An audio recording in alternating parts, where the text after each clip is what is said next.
Hi, and welcome to another in the series of simulations that I've created for the 139 helicopter. Today we're going to look at the fire suppression system. These simulations have been created using Excel with VBA. Okay, so on the front page here we've got a little button, we click that link and that takes us into the simulation. On this page you can see a simplified schematic with the bottles and engines and pipework and the basic electrical schematic. At the top here we've got a simplified engine control fire panel with their supplies from EES button 1 and 2. Here we've got a couple of black boxes which I use to display CAS messages. Here we've got a fire button. By pressing this button we randomly generate a fire in either the number 1 or number 2 engine.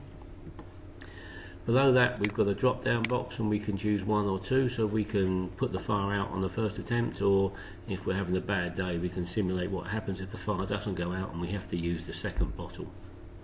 Below that we've got a button which allows us to generate an overpressure in the number 2 system to show what happens in the number 2 system when the pressure gets too high.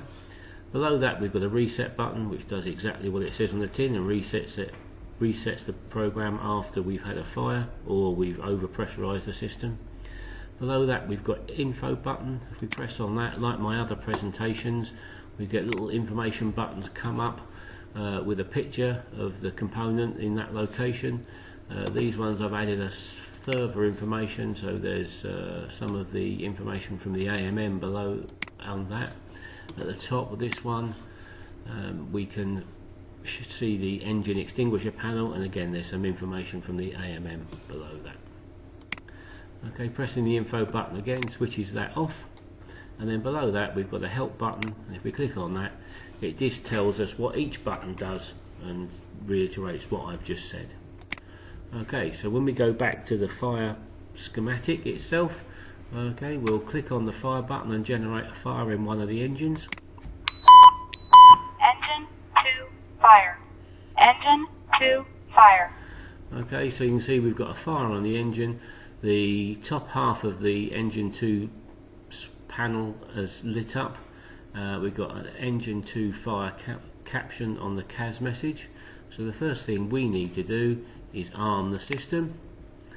Okay, and when we arm the system we close the fuel and air bleed heater shut-off valves, prevent any extinguishment getting out of the engine bay and back into the fuselage. So then we need to fire the bottle off, and we do that by pressing on bottle 2, the switch clicks across and you can see that we fire the squib and dump gas or dump extinguishant into the engine bay. Okay, and in this case we've been quite lucky and we've put the fire out. So when we reset that, okay, so we're now going to look at what happens if we're having a really bad day. So we click on that. Engine 2, fire. Engine 2, fire. Okay, so in this instance again we've got a fire in the number 2 engine. Again we're going to arm the system. Again the shut-off valves will close. If we hit the fire button we're going to fire off bottle number 2 into the engine bay. Okay. But as you can see today we're having a bad day and the engine is still on fire, so now we select bottle number 1, okay, and now we're going to fire the other bottle off via the pipework into the engine, and this time we're lucky and the fire's gone out. Okay, so when we reset the system we're back to the normal everyday running.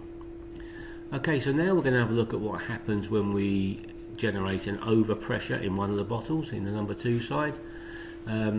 This runs through fairly automatically. It uses the robotic voice which is built into Excel, so I apologise for that, but we'll just run it through and then you can see what happens and we'll talk about it in a second. Internal pressure rises to 2,311 to 2,511 pounds per square inch gauge at 110 degrees Celsius 230 degrees Fahrenheit before the primary safety relief valve operates. The disc on the fuselage bursts to show red.